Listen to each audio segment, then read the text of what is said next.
Magandang araw po sa inyong lahat mga kababayan at welcome back dito po sa PNR at ito nga mga karibin natin bakit kami sinisisi? Yan, nagtatanong po mga kababayan na OMG, wala na talagang matinong ginagawa. Yan mga karibin natin ang ating alamin at bibigyan ng komento ngayong araw na ito. Pero bago po ang lahat, kung bago ka pa lang at di pa po napag-subscribe sa ating munting channel, please don't forget to subscribe at palike na rin po ng video ito. Maraming salamat po. At eto na nga, simulan na po natin ito. Sawala ang bayan ko sa pagkakaw ng tao.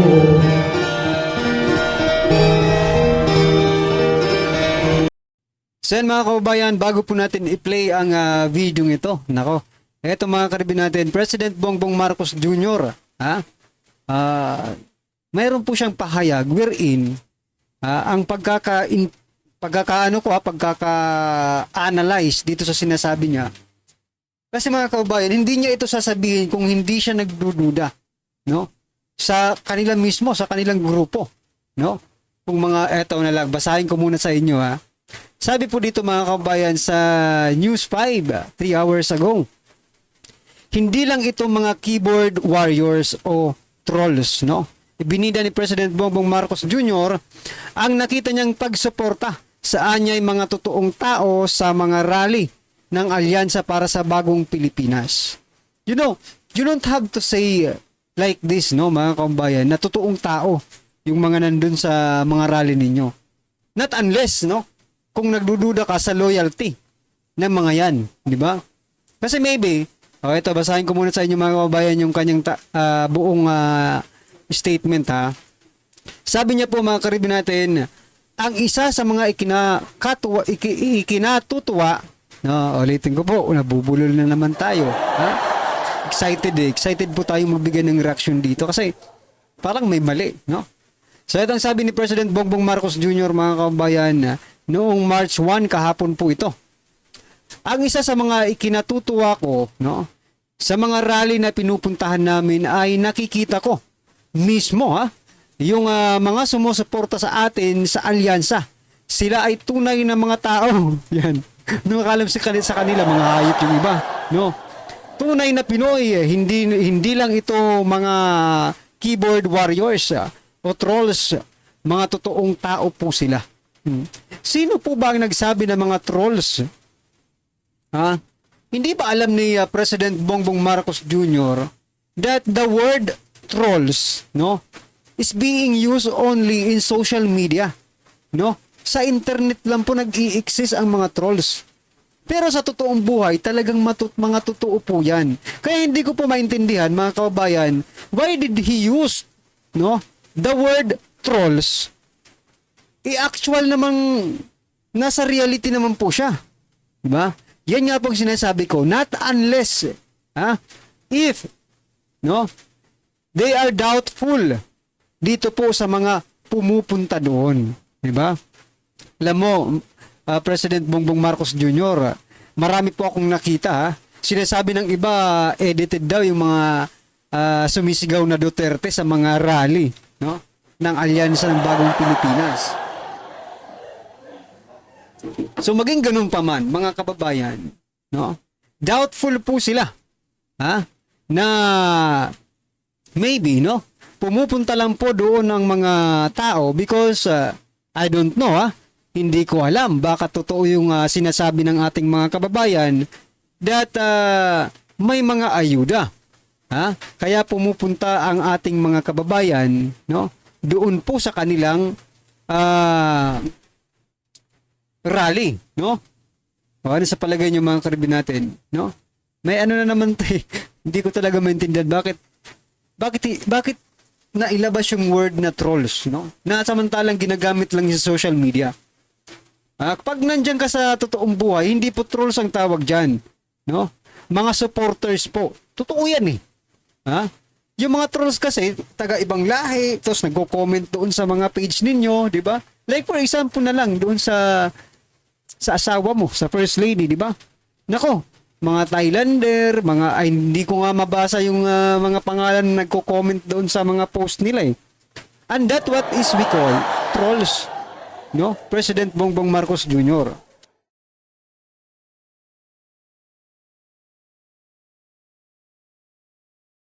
Sen mga kababayan, chinarge ko lang kay baka kasi baka ma-shutdown, okay? O yan po ang mga tinatawag na trolls, no? So sa susunod, President Bongbong Marcos Jr., wag mo na pong gamitin yung word na trolls kung nasa totoong buhay ka. Kasi ang trolls po, keyboard warriors nga ang tawag niya, no? Pag sinabi natin keyboard warriors, no? Malamang sa malamang nandiyan po yan sa internet. Kita mo na yan. Minsan talaga hindi mo maintindihan what is the appropriate words na dapat nilang ilabas. But anyway, ano po ang inyong opinion dyan, mga kababayan? And speaking of trolls, ito yung sinasabi kong bakit nasisisi yung mga DDS vloggers, no? Tayo daw ay mga trolls, mga kababayan. Totoong tao po kami, Totoong tao kami, ha? Hindi po kami trolls. Although we are nasa internet po tayo, kaya pwede nyo rin akong sabihin trolls, di ba? Okay, accept ko yan. No problem. As long as yung prinsipyo natin, no? Mula noon hanggang ngayon, ganun pa rin, no? Sige, tawagin mo akong trolls, no problem. But this one, eto po mga kababayan, ang balita naman, nako. Ito naman si DILG Secretary John Vic Remulla. Ito na, Sabi naman po ni DILG Secretary John Vic Remulla. DILG, mga trolls ang nagpapakalat na tumataas ang krimen. Pinagbintangan ni DILG Secretary Remulla ang anyay mga trolls ni former PRRD. Trolls, ibig sabihin, tayo ba yun? Mga supporters naman tayo. Pero anyway, yun po ang tawag nila sa atin, no? Sa ating mga supporters ni former PRRD. Sa pagpapalaganap ng impormasyon tungkol sa pagtaas ng bilang ng krimen sa bansa. Teka lang. Hindi ba totoo? Hindi ba totoong tumataas ang krimen sa ating bansa ngayon, mga kababayan? Krimen na talagang hindi mga pulis yung gumagawa ng kalokohan, kundi yung mga adiktos, di ba? Although, sige, sabihin natin mga pulis din yung mga involved minsan. But still, that is a crime. Alam nyo, I mean, ano sa palagay nyo mga kababayan? No? Pag nagsabi ka pala ng totoo, trolls na ang itatawag sa'yo ngayon. No? Pag nag-report ka pala about sa krimen, no, na tumataas na ang krimen, trolls na pala ang tawag sa'yo ngayon. No? Grabe naman po kayo. Sabi nga po ng ating mga kababayan, ang actual, no? Nakikita naman po sa actual, ang mga nangyayari, no? Kaliwat kanan, ang gurguran, no? May mga bata na nare-rape, nako po. Diba? Tapos sasabihin yung trolls ang pagpapakalat ng mga totoong doon lang din naman tayo kumukuha ng mga news, no, sa mga mainstream media na binabalita lang din natin or sinishare lang din po natin yung mga crime, no?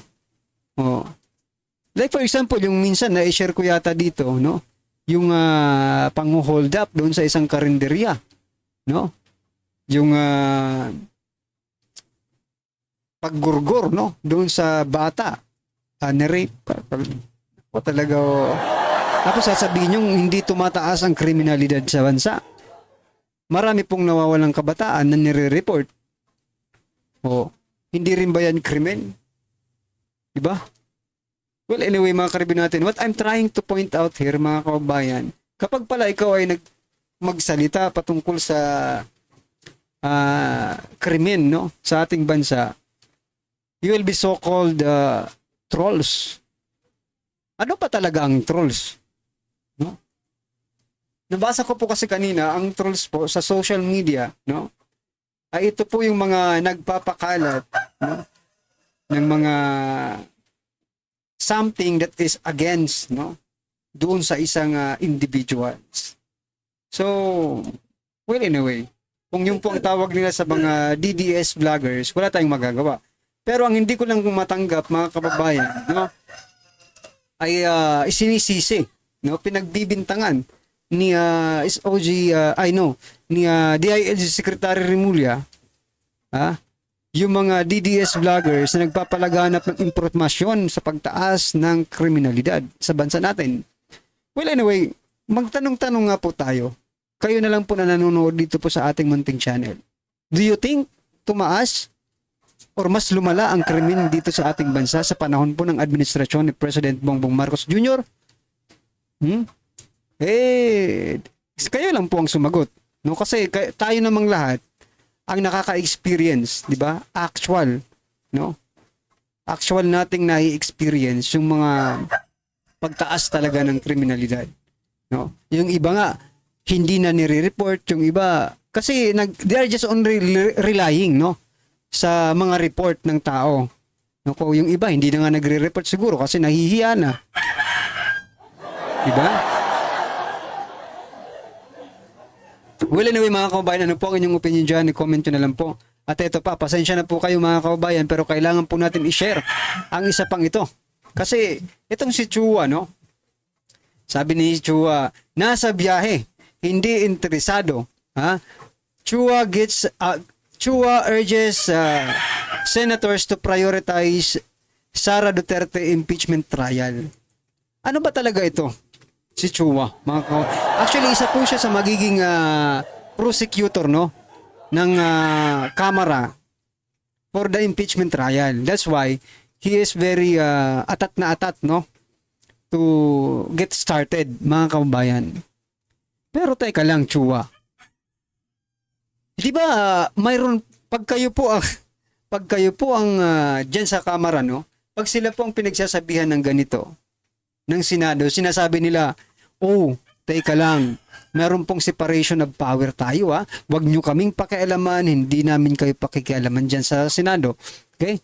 Yan po yung palagi kong naririnig, eh. Di ba? Maybe kayo rin, yan po ang naririnig ninyo. Separation of power ng Congress at saka ng Senate. And now, ikaw naman po, Chua, no, Representative Chua, ang nangingialam sa trabaho ng Senado, wherein Senate is suspended, no? Nag-adjourn na po ang Senado. Wala na po sila munang trabaho. And it is in the Constitution, di ba? So, nasa batas po. Sumusunod po sila sa batas, mga kababayan. Now, Chua, tatanungin kita, nasaan ang sinasabi mong separation, or sinasabi ko, hindi mo pala. Nasaan ang sinasabi kong separation ng power ng Senado at Kongreso kung ikaw ay mamanduan mo, no? Ang Senate President or ang Senado to act dyan sa nire-request mo. Hindi ba? Nasaan? Yun lang yun, no? Kasi pag gusto nyo, parang okay lang kahit malabag natin ang batas, no? Pero pag gusto namin, or gusto ng Senado, kahit nasa Constitution, teka lang, hindi pwede kayong makialam because we have the separation of power. Diba? Grabe dito si Chua. Si Chua, tingnan nyo mga kababayan. Chua is nothing. Wala po siya, parang wala lang ito. Dapat ang nagsasalita dyan, kung talagang di really urge, no, the Senate to act on what they have been requesting, dapat si Tambaluslos po ang magsalita, di ba? Si Speaker Martin Romualdez po dapat ang magsalita diyan. For you or for them to be heard, no, by the Congress. Pero kung kayo lang, sino ba kayo? Di ba? Sino ba kayo para utusan yung Senado? Nakakatawa rin ang mga ito. Ang tawag po dito mga kababayan, desperate move na po nila ito. Mga desperado na po ang mga ito. Kasi alam na alam nila, if, no, palalampasin pa nila ito, no, at umabot pa ang eleksyon, alam kasi nila eh, no? Na hindi mananalo yung kanilang mga tuta. I mean yung mga senators, no? Sa darating na eleksyon. That's why ngayon pa lang na wala pang nakakaupong mga bagong senador, we really want to kick out, no, Vice President Sara Duterte from the office. Kaya ito ang ginagawa nila. Kahit nakakahiya na, kahit alam nilang mali, no, magsasalita pa rin sila. Ang lumalabas tuloy, nagmumukha kayong mga tanji mga ob-ob, di ba? Sayang, sabi nga po sa comment, sayang naman po. Sayang naman po yung pinaswesweldo sa kanila. Dahil hindi naman yan ang kagustuhan talaga ng taong bayan, no? I think ito opinion lang I think what they are doing, no, is personal interest nila ito. Hindi po ito interest ng taong bayan, no? Ayan mga kababayan, ito pakinggan po natin at bigyan natin ng reaksyon ang video ito. Ito na po. Pag-usapan po natin itong bagong kapalpakan ni PNP Chief Marbil. Ito nga ho, dahil sa nangyari dito sa may busway na kung saan nag-feeling VIP ho itong si PNP Chief Marbil di umano, allegedly. Pa isang kasinungalingang na bulatdat natin ngayon Di ba? Lagi nilang tinuturo. Si SILG na ang bahala magpaliwanag kung ano yung emergency na yun. Eto na si Remulla. Pasasagutin na natin si SILG. The list is there, pero hindi pa namin pinipilas. Sir, All of them are awol. I cannot give a number. May pinag-uusapan silang case dito Sinabi, ito yon yung lahat sila awol, blah, blah, blah. May pinag-uusapan silang case. Biglang sumegway yung reporter. Tingnan nyo kung gano'n natawa si Remulla. Kasi alam niya siguro na, ba't mo naman yung pinasok? Hindi pwede yan. Wala sa agenda natin yan ngayon. I'm sorry. alright. Sir, may we confirm if this is the emergency that Marbil was talking about when he or his personnel used the EDSA busway? Is this the... Kita nyo, biglang natawa si mga, Kuya, ba't kayo natatawa? Sabi niya, hindi ka marunong sumunod sa usapan. Wala sa usapan tong emergency ni Marbil. Hindi to kasama sa usapan. Ano to? Ba't tayo nagaganituhan? Hindi ba kayo nasabihan? O PR ko, yung PR. Sabihan nyo yan. Walang ganun. Dagdag ko na lang sa istoryahe ko. The kidnapping case, the emergency meeting that he was pertaining to. I was not with General Marbil at that time, so only he can answer that. I was not with Marbil at that time. He can answer that. Akala ko ba kayong sasagot? Sabi nagtuturoan na kayo ngayon ni Marbil. O di ba sabi ni Marbil kayong sasagot ko ano yung emergency na yun? Ngayon wala kang alam doon? O si Marbil na tinuturo mo ngayon? Bakit? Kasi alam ninyo that there is something wrong. Alam ninyo na talagang palpak at scandalous ang ginawa ng ating PNP. Kaya ngayon, Kaya nga po mga kababayan, no? The law enforcer is now a lawbreaker, no? Pero nasaan naman po yung sinasabing no one is above the law? Diba? No one is above the law. Mayroon pang isa anong tawag doon? Nakalimutan ko lang. Pero maganda rin yung ano na yun, quotes mga kababayan. Parang, well anyway, pag naalala ko po sabihin ko sa inyo. Pero, di ba, nakakahiya po, no? Kasi sila mismo dapat na tagapagpatupad ng batas. Especially, traffic, di ba? Isa po yan sa tungkulin ng ating mga kapulisan. Di ba? Yung pagta-traffic, di ba? Tapos sila, lalabag sa mismong dapat sila mismo ang magiging role model. Okay, sabi naman emergency. But anyway, kung emergency, dapat aminin ninyo. Di ba? Aminin niyo sa publiko na, ako nga yun, ako yung lumabag sa batas, pasensya na. Pero, ang iisipin po ng taong bayan, you don't deserve to be, no? A PNP chief or something official, no, ng PNP, kung sino man 'yon, di ba? Bakit? Lumabag ka sa batas na pinatutupad ninyo. Kami ang mga ordinaryong Pilipino maglakad lang diyan sa hindi tamang tawiran, you know? may penalty na or something that is mapaparusahan ka. Di ba? O, tayo nga lang mga ordinaryong Pilipino, kung hindi lang natin alam, di ba? Tayo po ay nagtatanong para at least malaman po natin. Eh sila, hindi naman siguro ito mga first timer. Because they know the law. No, alam po nila yan. Di ba? Pero bakit ganun? No? Dahil ba sila ang nasa power?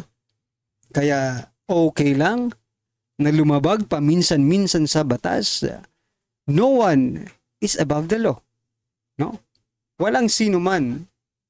Dapat. Yun ang dapat. Pero bakit kayo exempted? Well, anyway mga kababayan, ano po ang inyong reaksyon?